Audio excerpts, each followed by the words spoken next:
In Genesis 21, God fulfills his promise to Abraham and Sarah with the birth of Isaac. Thus, the chapter presents the joy of Isaac's birth, but also shows the family conflict, the expulsion of Hagar and Ishmael, and Abraham's agreement with King Abimelech. God had done what he had promised Sarah, to give her a son. At the time God had appointed, the boy was born and was named Isaac. He was circumcised according to the covenant between God and Abraham. Abraham was 100 years old when his son Isaac was born, and Sarah, who was advanced in age, 90 years old, now had reasons to smile. For the great blessing of God is children. Abraham held a great feast when Isaac was weaned. It was customary at the time for children to be breastfed until approximately 3 years of age.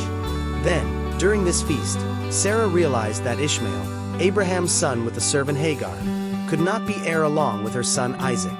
That's why she asks her husband to expel Ishmael and Hagar from the community. Abraham hesitated to expel them, for he also loved his son Ishmael. But God spoke and asked him to do everything his wife requested, because it was through Isaac that his descendants would be perpetuated.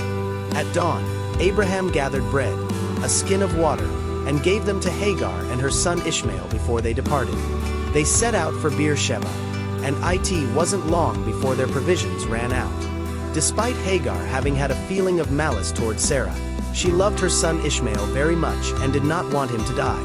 Hagar, overcome by sadness and unable to see the provision of water, begins to cry and scream.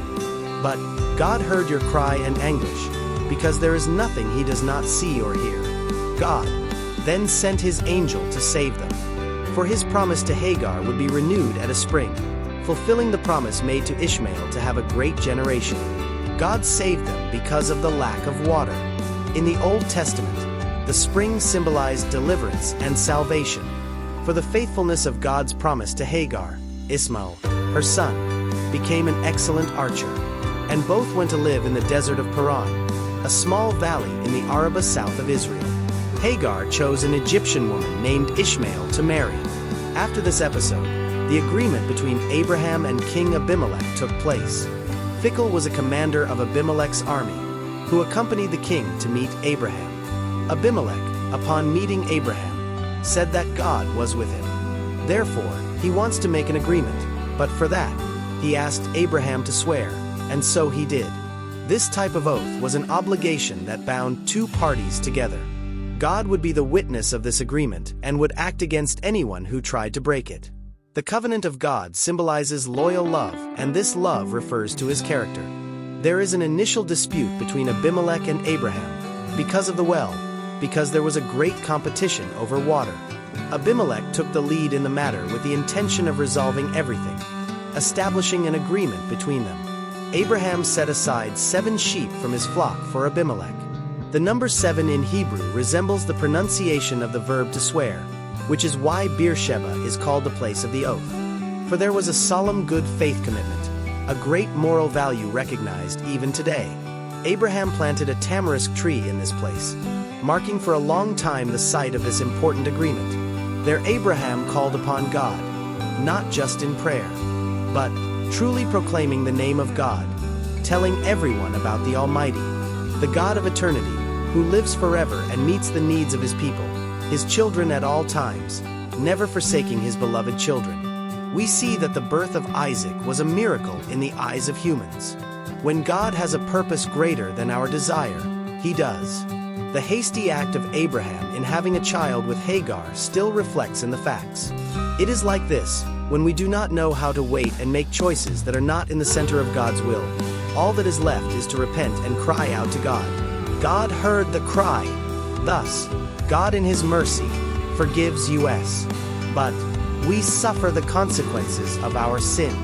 In this chapter, we are reminded that God fulfills his promises at the exact time. Because many times we doubt or try to hurry God's plans, but he is faithful, even when everything seems impossible. The birth of Isaac helps us understand the grace and power of God. Sarah gave birth at an advanced age, showing that nothing is impossible for God. The faithfulness of God does not remove the problems of life. But God takes care of the oppressed and weak, even when they seem rejected from the greater purpose. God hears our anguishes and provides what is necessary. Then, God's call challenges us to establish milestones of faith in our journey. We need to identify the moments when God blesses us and keep a record of them, as a way to intensify our faith and attest to His mercy, goodness, and love. For God is the God of miracles and love. He is the all-powerful one. Did you like the content? Leave your like, share with your friends, and subscribe to the channel for more inspirational messages.